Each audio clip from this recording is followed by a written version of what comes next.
और चीन का संबंध, भारत और चीन का संबंध बहुत ही पुराना है। अगर हम बात करें तो भारत और चीन एक दूसरे के पड़ोसी देश होने के नाते बहुत ही अच्छे मित्र और शत्रु भी रहे हैं। मैं रशिया आज आपके सामने लेकर आई हूँ भारत और चीन का इतिहास, और आज के दौर में भारत और चीन के क्या संबंध रहे हैं, हम उसके बारे में बात करेंगे। आप देख सकते हैं इस मैप में कि भारत के अगर हम बात करें तो उत्तर पूर्वी हिस्से में आपको ये चाइना ही दिखेगा। जो ऑरेंज कलर से पूरा चाइना आपको दिखेगा, और ये चाइना जो है विश्व का नंबर 1 देश है जो कि जनसंख्या में सबसे पहले आता है। तो और जो भारत है वो जनसंख्या में दूसरे नंबर पे है। तो इस चीज़ में देखा जाए तो भारत और चाइना एक दूसरे से बहुत ज़्यादा दूर नहीं है, लेकिन फिर भी भारत और चीन बहुत ही ज़्यादा अपने पुराने रिश्तों से लेकर आज तक की बात करें तो कहीं ना कहीं मधुर और कहीं ना कहीं कटु संबंधों का इनका इतिहास रहा है। अगर हजारों वर्षों तक तिब्बत ने एक ऐसे क्षेत्र के रूप में काम किया है जिसे भारत और चीन को भौगोलिक रूप से अलग और शांत रखा है, परंतु जब वर्ष 1950 में चीन ने तिब्बत पर आक्रमण कर वहां कब्जा कर लिया, तब भारत और चीन आपस में सीमा साझा करने लगे और पड़ोसी देश बन गए। तो हम कह सकते हैं कि भारत और चीन किस प्रकार से पड़ोसी देश बने हैं। अगर हम इनके प्राचीन काल की बात करें तो सांस्कृतिक तथा आर्थिक संबंध उनके दोनों ही रहे हैं। भारत से बौद्ध धर्म की जो शुरुआत हुई थी वो चीन में हुई थी।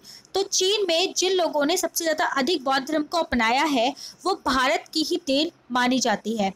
और इस तरीके से हम कह सकते हैं कि संसार में पूरी तरीके से जो विश्वविद्यालय थे वो सब 2 ही जगह थे, जिसमें से एक नालंदा था और दूसरा तक्षशिला। तो ये दोनों भारतीय विश्वविद्यालय थे जो चाइना में बौद्ध धर्म को बहुत ज़्यादा माना गया है।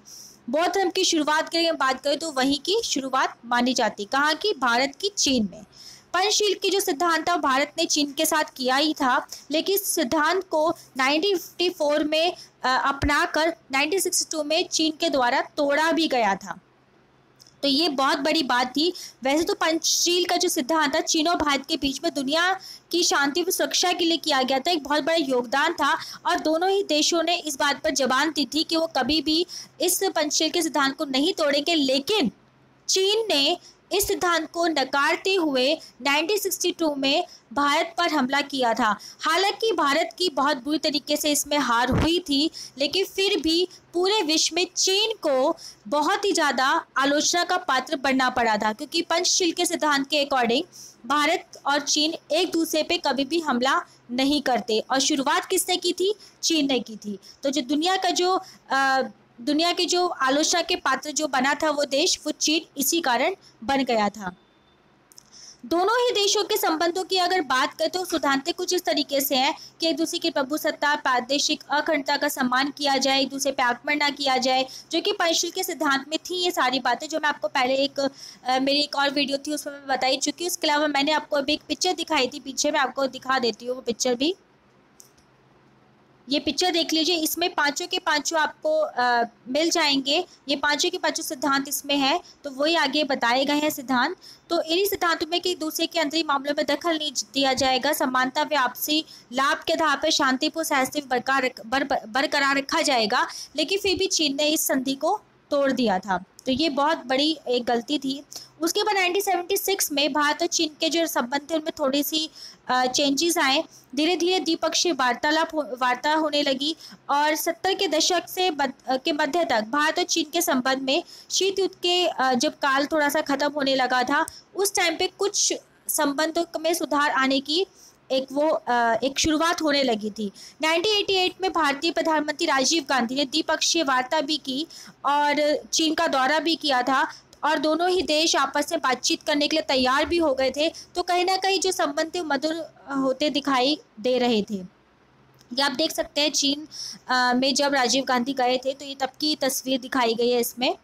उसके बाद अगर हम बात करते आगे तो 1992 में बहुत ज़्यादा याद रखने वाली बात है, चाहे आप कोई भी एग्ज़ाम दे रहे हैं आपको ये वाली बात तो पता ही होनी चाहिए कि 1992 में भारतीय राष्ट्रपति आर वेंकटरमन भारत गणराज्य की स्वतंत्रता के बाद चीन का दौरा करने वाले प्रथम भारतीय राष्ट्रपति बने थे। तो ये आपका जो क्वेश्चन है, कोई भी एग्जाम दे रहे हैं, जरूरी नहीं कि आप 12th क्लास में ही है, आप कोई कॉम्पिटिशन एग्जाम दे रहे हैं तो उसमें भी आपको ये वाला क्वेश्चन पता ही होना चाहिए। इसके बाद 2011 को चीन और भारत के विनिमय वर्ष तथा 2012 को चीन भारत मैत्री एवं सहयोग वर्ष के रूप में मनाया जाने लगा। 2011-12 अगर वर्तमान की बात करें तो बहुत सारे जो है संबंध वो ठीक ठाक दिखाई देने लगे हैं। देखिए, मैं एक बात और बता दूं कि जब भी एग्जाम में क्वेश्चन आता है वो कुछ घुमा फिरा कर आता है, तो क्वेश्चन किस टाइप से आ सकता है मैं वो आपको बता देती हूँ। क्वेश्चन एक तो ये आएगा कि भारत और चीन के जो ऐतिहासिक संबंध है उसके बारे में बताइए, या फिर क्वेश्चन आएगा जो भारत और चीन के बदलते रिश्तों की संकल्पना बताइए, या फिर क्वेश्चन इस तरीके से आ सकते हैं कि भारत और चीन के संबंध में आप आलोचनात्मक टिप्पणी कीजिए जिसमें आपको अच्छी और बुरी सारी बातें बतानी है। तो तीनों क्वेश्चंस का आंसर आप कैसे लिखेंगे वो मैं आपको बता दूं। सबसे पहले ऐतिहासिक अगर संबंधों की बात करेंगे तो आपको पूरा इतिहास पूरा डीपली में लेके जाना है। डीपली इन द सेंस कि आपको शुरुआत करनी है कि भारत और चीन के देश का पूरा जो इतिहास है वो क्या रहा था। इसमें आपको जो उनकी तिब्बत समस्या थी, तिब्बत समस्या कौन सी थी मैं आपको बता देती हूँ कि चीन ने तिब्बत पे आक्रमण कर दिया था और ये कहा था, मैं आपको इसमें वीडियो में आगे भी बताऊंगी, कि तिब्बत को हमेशा चीन ने अपने एरिया में माना, उस पर कब्जा कर लिया, जबकि वो शुरू से ही भारत का एक हिस्सा रहा था। तो ये एक बहुत बड़ी प्रॉब्लम थी। उसके अलावा सीमा विवाद था। सीमा विवाद था कि भारतीय सीमा पे चीन ने घुसपैठ करना शुरू कर दिया था। अपने कुछ एरिया पर, जो हमारे भारतीय एरिया थे, उन पर अपना कब्जा दिखाया और 1954 में चीन के मानचित्रों में कुछ भारतीय प्रांतों पर चीनी प्रांत को दिखा दिया, जो कि बहुत गलत था। और ये पता चल रहा था साफ साफ कि वो भारत के कुछ एरिया को अपने अंडर लेना चाहते हैं। इसके मैकमोहन रेखा, जो सभी को पता है, मैकमोहन रेखा जो है वो भारत और चीन की जो उसको है सीमा को अलग करती है। तो जो खींची गई थी भारत और चीन की सीमा को, जो वो रेखा जो भूटान से भी बहुत ज़्यादा नज़दीक है, भारत ने इस रेखा का बहुत ज़्यादा सम्मान किया था, लेकिन चीन ने इसको अस्वीकार कर दिया था।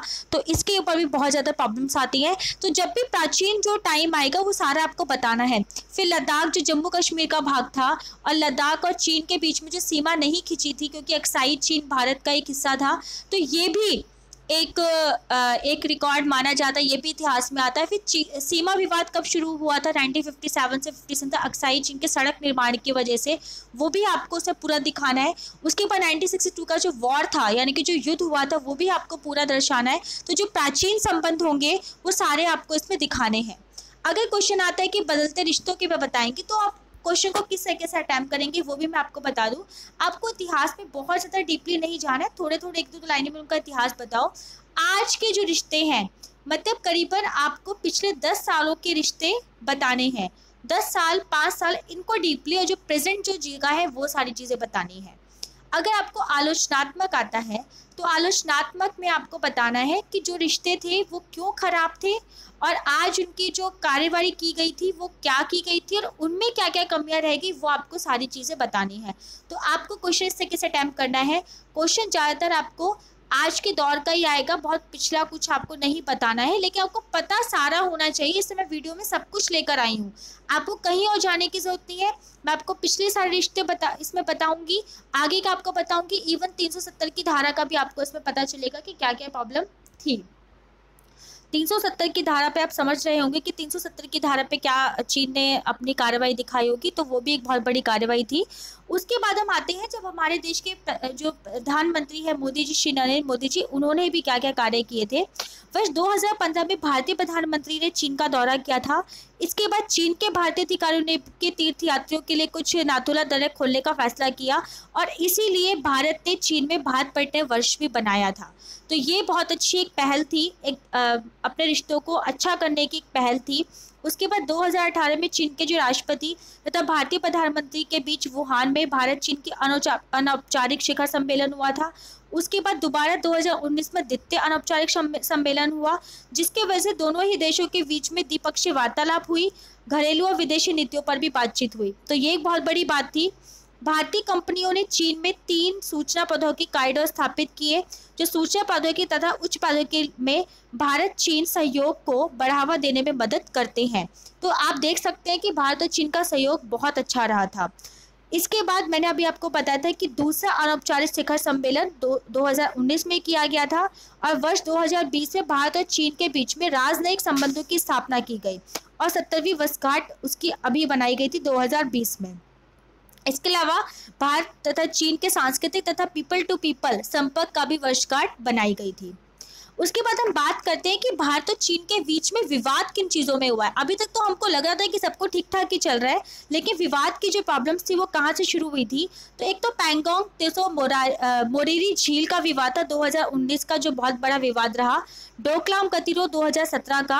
अरुणाचल प्रदेश में आसफिला क्षेत्र का विवाद, जो मैंने अभी आपको बताया था कि भारत और चीन के बीच में जो सीमा विवाद रहा है वो इसी चीज़ को दर्शाता है कि कहीं ना कहीं पर एक तो तिब्बत समस्या, जो भी एक आपकी जो समस्या थी वो विवाद, उसको क्षेत्र को लेके विवाद आया था। उसके अलावा जुलाई 1959 में चीनी की एक टुकड़ी लद्दाख के खुरनाक किले में पहुंच गई थी और उस किले से एक भारतीय गश्ती दल को अक्साई चीन में गिरफ्तार कर लिया था। तो इसकी वजह से वो जो भी गश्त थी वो पूरी की पूरी अरुणाचल प्रदेश में घुस गई और वहाँ पर भारत के पास, अब चीन के पास 50 पोस्ट बनाने के अलावा कोई और विकल्प था ही नहीं। तो ये एक बहुत बड़ी प्रॉब्लम थी सीमा विवाद को लेकर। तो ये सीमा विवाद कहीं ना कहीं चलते ही जा रहे हैं। इसके बाद जो टुकड़ी इतने टाइम पहले पहुंची थी वो अभी तक अरुणाचल प्रदेश में बसी हुई है। सीमा पार आतंकवाद के मुद्दे पे चीन द्वारा जो पाकिस्तान का बचाव और समर्थन किया गया था, इसकी वजह से भारत और चीन के संपर्क फिर से कटु होते दिखाई दिए, क्योंकि कहीं ना कहीं चीन ने पाकिस्तान का साथ दिया था आतंकवादी मुद्दे पर, जो कि पूरा विश्व उस समय पाकिस्तान पर दबाव बना रहा था कि ये जो आतंकवादी गतिविधियां जो पाकिस्तान में पाई जाती है उसको ख़त्म किया जाए। लेकिन उस समय चीन ने बहुत खुलकर सामने आके उनका हाथ पकड़ लिया। अब हम बात करते हैं कि अनुच्छेद 370 का जो हमारे भारत में कश्मीर समस्या को लेके जो बहुत बड़ा एक प्रॉब्लम सॉल्व हुई है, उसमें चीन ने क्या सपोर्ट किया था उसके बारे में बताते हैं। कश्मीर को लेकर चीन का ये कहना था कि इस विषय को संयुक्त राष्ट्र चार्टर, संयुक्त राष्ट्र सुरक्षा परिषद के रेजोल्यूशन और द्विपक्षीय समझौते के आधार पर सुलझाना चाहिए था। कुछ ही महीने पूर्व जब जम्मू कश्मीर की विशेषाधिकार संपत्ति धारा 370 को निरस्त कर दिया गया था, तब चीन का यही कहना था कि भारत ने चीन की संप्रभुता संबंधी चिंताओं का उल्लंघन किया है। मतलब भारत ने जो 370 की जो धारा है इसको हटा के गलत किया है, नहीं करना चाहिए था। तो हम समझ सकते हैं कि चीन की जो प्रतिक्रिया इस बात में बिल्कुल स्पष्ट थी कि वह लद्दाख में अपने दावे को दोबारा से दोहरा रहा है, क्योंकि उसको मतलब जो मैंने अभी बताया था कि लद्दाख में उन्होंने पहले अपना एक दिखाया था कि मेरा यहाँ पर एरिया है और ये मेरी सीमा के अंतर्गत आता है। तो ये दोबारा कहीं ना कहीं दिखाने के लिए स्पष्टता दिखाई दे रही थी। चीन के भारत के संबंधों में जो समस्याएं हैं उनका समाधान भी धीरे धीरे निकाला जा रहा है। लेकिन अभी वन बेल्ट वन रोड की जो बात अभी मैं बता रही थी कि एक रोड बनाई जा रही है जिसकी वजह से हमारी भारतीय जो सेना है उसको आने जाने में बहुत ज़्यादा आसानी हो जाएगी। तो ये जो परियोजना है इसके अंतर्गत जिसका लक्ष्य चीन को सड़क, रेल एवं जलमार्गों के माध्यम से यूरोप, अफ्रीका और एशिया से जोड़ना है, परंतु भारत अब इस तरीके से पहल में शामिल नहीं हुआ। इसके पीछे सबसे बड़ा कारण चीन की OBOR पहल में चीन पाकिस्तान के आर्थिक गलियारा CPEC को शामिल करने के लिए किया गया है। तो इसमें भारत ने एक अपना एक निरस्ता दिखाई है कि वो इस चीज़ में पहल नहीं करेगा, क्योंकि अभी भारत ने भी एक सड़क निर्माण करने के लिए बोला था, तो वहाँ पे चीन ने सबसे पहले अपना एक अगेंस्ट में बताया था। CPEC गलियारा पाक अधिकृत कश्मीर से होकर गुजर रहा है, जिसे भारत अपना हिस्सा मानता है। अतः OBOR में शामिल होने का मतलब है भारत द्वारा इस क्षेत्र पर पाकिस्तान के अधिकार को सहमति प्रदान कर देना और भारत के संप्रभुता के लिए खतरा पैदा होना। तो ये सबसे बड़ी समस्या आ सकती है। उसके बाद तिब्बत पर जो शुरुआती पक्ष हमेशा रहा है कि भारत द्वारा दलाई लामा को शरण देना ऐतिहासिक रूप से चीन के लिए चिंता का विषय रहा है। उनको लगता है कि चीन जो दलाई लामा है वो अलगाववादी है, लेकिन तिब्बती शरणार्थियों के पुनर्वास में भारत ने एक बहुत बड़ी भूमिका निभाई थी और उन्होंने मानवाधिकार के हिसाब से उनकी रक्षा की थी। लेकिन इस चीज़ में चीन को बहुत गुस्सा आया था, उनको बहुत बड़ा धक्का लगा था, लेकिन इस कदम की वजह से भारत की पूरे विश्व में प्रशंसा हुई थी। ये हम देख सकते हैं, देखिए आप 5 मई में जो पहली झड़प हुई थी पैंगोंग झील को लेकर, 9 मई को दूसरी एक झड़प हो गई और ये 2017 में यहाँ पर देखिए यहाँ पे कितना बड़ा टकराव हो। तो ये जो टकराव है ये चलता ही रहता है, ये हम नहीं समझ सकते कि कब ख़त्म होगा। ख़त्म हो जाएगा द्विपक्षीय वार्तालाप अगर ठीक से की जाए। भारत और चीन के मध्य अक्साई चीन तथा अरुणाचल प्रदेश में सीमा विवाद भी हैं। दोनों ही देश एक दूसरे को अपने क्षेत्रों पर अपना दावा प्रस्तुत करते हैं और वर्तमान में अक्साई चीन के पास है, जबकि अरुणाचल प्रदेश भारत के पास है। तो यहाँ पे थोड़ी सी दिक्कत है कि अरुणाचल प्रदेश भारत के पास है, लेकिन उस पर भारत अब अपना कब्जा जमा कर रखे हुए है। चीन अपना कब्जा जमाने के चक्कर में है। वो कहता है कि भारत ने अपना कब्जा इसमें जमा के रखे हुए हैं, लेकिन वह हिस्सा किसके पास है? चीन के पास होना चाहिए। अब ये बात आती है कि किन किन कंपनियों का पैसा चीन में लगा हुआ, किन किन कंपनियों का पैसा जो है वो चीन की कंपनियों में लगा हुआ है। भारत की कौन सी कंपनियां जो चीन को पैसा देती है, चीन की कौन सी कंपनियां जो भारत को पैसा देती हैं, कौन सी कंपनी कितना मुनाफा कमाती है, ये सब आंकड़े अभी मैं आपके सामने लेकर आई हूँ। सबसे बड़ी बात तो यहाँ पर आती है कि भारत के साथ इतना बड़ा व्यापार होने के बाद भी भारत क्यों इतना घाटे में रहता है। तो इसके लिए मैं आपको बताऊंगी, ये पूरे आंकड़े आपके सामने दिए गए हैं। विदेश मंत्रालय द्वारा एक आंकड़ा जारी किया था, जिसमें 2018 में दोनों देशों का कुल व्यापार 95.54 बिलियन डॉलर का था, परंतु इसे भारत द्वारा कुल जो निर्यात किया गया था वो था सिर्फ 18.84। जबकि चीन ने क्या किया था? चीन ने भारत से जितना सामान खरीदा उसे 5 गुना सामान भारत में बेचा था। तो आप समझ सकते हैं कि मुनाफा किसको ज़्यादा हुआ था? मुनाफा हुआ था सबसे ज़्यादा चीन को। तो ये बहुत बड़ी चीज़ थी कि चीन ने अपना सबसे बड़ा जो मार्केट बनाया हुआ है वो भारत को बनाया हुआ है। तो इसमें हम कह सकते हैं कि जो व्यापार चल रहा है वो कहीं ना कहीं सिर्फ एक ही तरफा चल रहा है। इसमें सिर्फ और सिर्फ मुनाफा किसको हो रहा है? चीन को हो रहा है। भारत को मामूली सा मुनाफा हो रहा है। अगर हम भारत और चीन की तुलना की, जो हम देख सकते हैं कि जनसंख्या कितनी है, यहाँ पे क्षेत्रफल आपको साफ साफ दिखाई दे रहा होगा, सैन्य खर्च आपको दिखाई दे रहा होगा साफ साफ कि चीन का कहीं ना कहीं हद से ज़्यादा है सैनिक खर्च। उसके बाद विदेशी मुद्रा भंडार, तो भारत तो अभी चीन के सामने बिल्कुल भी टिक नहीं रहा है, लेकिन कहीं ना कहीं हम लोगों के सपोर्ट से और द्विपक्षीय वार्तालाप से और हमारी सैनिक कार्रवाई से और हमारे जो राजनेता है उनकी कार्रवाई से कहीं ना कहीं ये गैप को ख़त्म किया जाएगा। तो आज हमने बात की चीन और भारत के संबंधों की। आई होप आपको कुछ समझ में आ गया होगा कि हमारे सीमा विवाद कहाँ कहाँ पर और किन किन चीज़ों पे हैं। और चीन और भारत का जो ये संबंध है ये बहुत ज़्यादा प्राचीन समय से चला आ रहा है और मधुर भी रहे हैं, कहीं कहीं पे कटुता भी आई है, पर पड़ोसी देश हैं, एक दूसरे के साथ हमेशा मिलकर रहेंगे। अभी भी प्रेजेंट की अगर बात करें तो अभी भी चीन के साथ थोड़ा सा विवाद चल रहा है। ऐसा लग रहा है कि कहीं चीन भारत पे हमला ना कर दे। दोनों ही देश शीत युद्ध की तरफ को बढ़ रहे हैं, पर हम यही कोशिश करेंगे कि ये युद्ध कभी ना हो। शीत युद्ध जैसे अपने आप ख़त्म हो गया था, ऐसे ही ये वाला युद्ध भी ख़त्म हो जाए। Okay, thank you.